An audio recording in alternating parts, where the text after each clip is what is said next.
I had always been an avid camper, finding solace in the peaceful embrace of the great outdoors.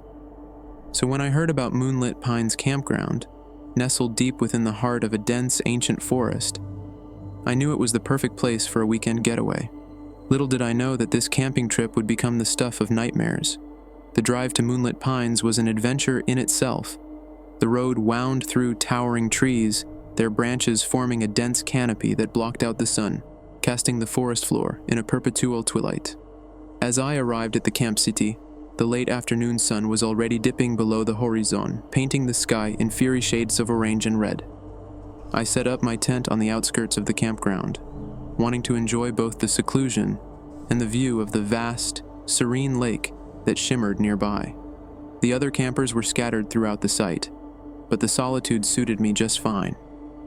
As night descended, I lit a campfire, its crackling flames dancing in the cool breeze. I roasted marshmallows and reveled in the stillness of the forest, occasionally punctuated by the distant hoot of an owl. But as the fire dwindled, an eerie sensation began to creep over me, an inexplicable feeling that I was not alone. I dismissed my unease as a product of my overactive imagination and decided to turn in for the night. Crawling into my sleeping bag, I listened to the sounds of the forest, rustling leaves, chirping crickets, and the occasional snap of a twig in the darkness. Just as I was about to drift off to sleep, I heard it, a soft, mournful wail that sent a shiver down my spine. It was a sound unlike any I had ever heard, a haunting melody that seemed to emanate from the very depths of the forest. I sat up, my heart pounding, straining my ears to locate the source of the eerie sound. It was then that I noticed the other campers had gone silent, their chatter extinguished by the haunting wail that hung in the air like a spectral fog. I decided to investigate, grabbing a flashlight and venturing into the forest.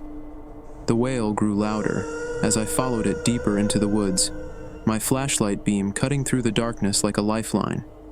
The trees seemed to close in around me, their branches reaching out like skeletal fingers. As I ventured further into the forest, the wailing led me to a clearing bathed in moonlight. In the center of the clearing stood a gnarled ancient oak tree, its twisted branches reaching toward the heavens like a grotesque monument. And there, beneath the tree, was a figure, shrouded in tattered rags, their back turned to me. I called out, asking if they were okay, but there was no response. The figure continued to wail, its mournful cry echoing through the clearing.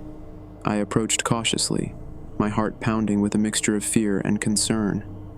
When I reached the figure and touched their shoulder, they slowly turned to face me. What I saw made my blood run cold. Their eyes were hollow and empty, their face a mask of anguish. It was as if they were trapped in a perpetual state of torment. Before I could react, the figure raised its arms and pointed a bony finger at the ancient oak tree. It was covered in strange symbols, etched into the bark with an otherworldly glow. The figure's voice, now a guttural whisper, filled the clearing as it chanted in an unknown language. I stumbled back in horror, realizing that I had stumbled upon something beyond my comprehension. As I backed away, the figure's chanting grew louder, and the symbols on the tree began to pulsate with an eerie light. In a moment of sheer terror, I turned and fled, my heart pounding as I raced through the forest back to my campsite. The wailing followed me, echoing through the trees as if it were carried on the wind itself. I packed up my belongings in record time and left the campground in a hurry, never looking back. The drive home was a blur, my mind still haunted by the encounter in the forest. To this day, I can't explain what I witnessed at Moonlit Pines Campground. The memory of that haunted figure and its mournful wail continues to haunt my dreams, a reminder that there are mysteries in the woods that are best left undisturbed. I've never returned to that campground, and I hope that I never will.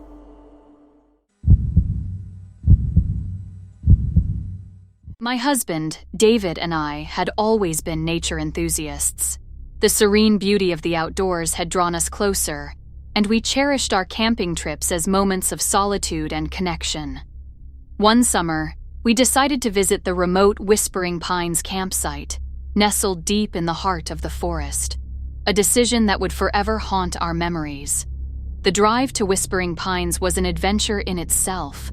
The narrow, winding roads took us deeper into the dense woods, far from the conveniences of civilization.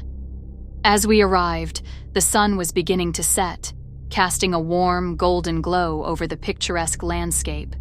The campsite was isolated, with only a handful of other campers scattered about. We chose a quiet spot near a serene, babbling brook, the perfect setting for a romantic weekend in the wild.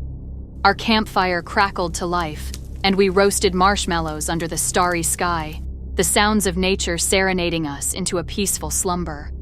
That night, we settled into our cozy tent, the rhythmic chirping of crickets lulling us to sleep.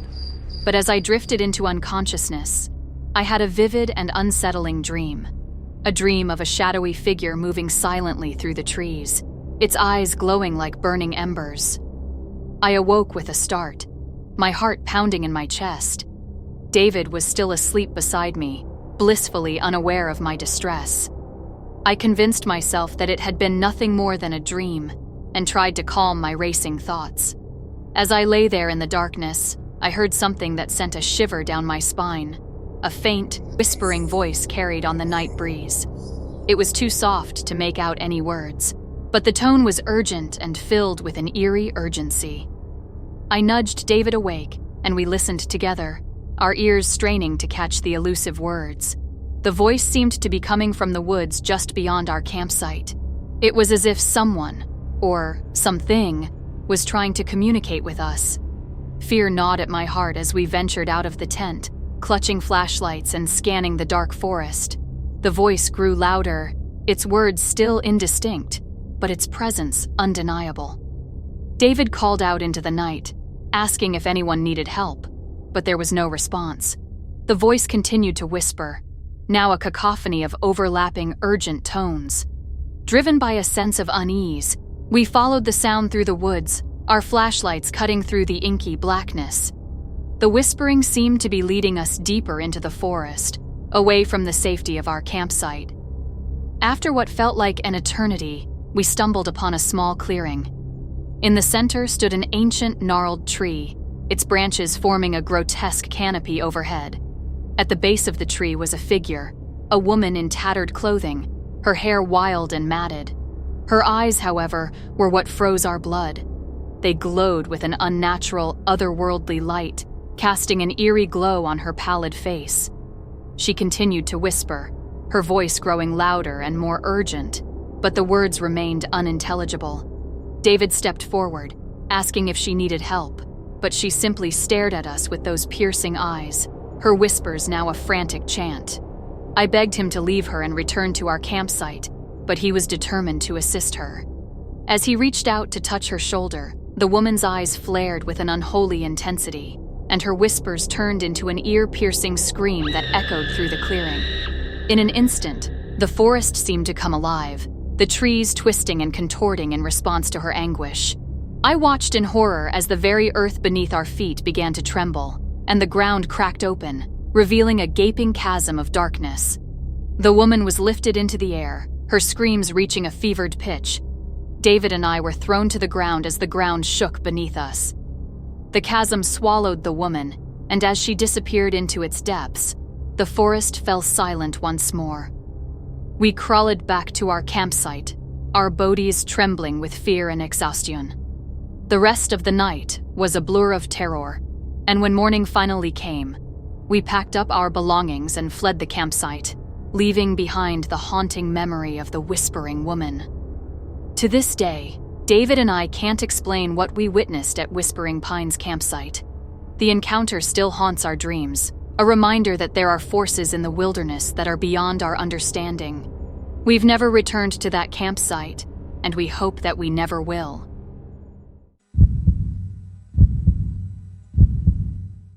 There's a certain thrill in being surrounded by nature's serenity, yet even the most peaceful places can hide dark secrets. My friends and I learned this the hard way during a camping trip to a remote campsite deep in the heart of the Whispering Woods. It was late summer when 5 of us, Sarah, Mark, Emma, Mike, and I, decided to escape the city's chaos for a weekend. We had heard about the Whispering Woods campsite from a local who described it as a hidden gem. The campsite was nestled in a dense forest, far from the bustling world with no cell reception, a digital detox we all welcomed. As we drove deeper into the woods, the towering trees seemed to swallow us whole. The campsite was everything we had hoped for: quiet, serene, and untouched. We set up our tents near a babbling brook, and the soft gurgling of the water quickly lulled us into a state of calm. The first day passed in a blur of laughter, hiking, and cooking over a campfire. As night fell, we gathered around the fire, sharing stories and savoring the solitude. The canopy of stars above us seemed endless, and the forest echoed with the songs of crickets. But as the night wore on, an uneasiness settled over us. It started with the distant rustling of leaves and the occasional snap of a twig breaking in the darkness. We dismissed it as the usual sounds of the forest, but the unease lingered. Sarah was the first to mention it. "Do you guys hear that?" She pointed to the woods. "It sounds like whispering." We fell silent, straining our ears, and then we heard it, a soft, murmuring sound that seemed to come from all directions. It was as if the very forest itself was speaking in hushed tones. "Maybe it's just the wind," Mark suggested, but his voice was shaky. As the whispers grew louder, unease turned to fear. They were unintelligible, like a language we couldn't comprehend. The fire crackled and popped, casting eerie shadows that danced across the trees. Emma stood up abruptly. "I'm going to see what it is."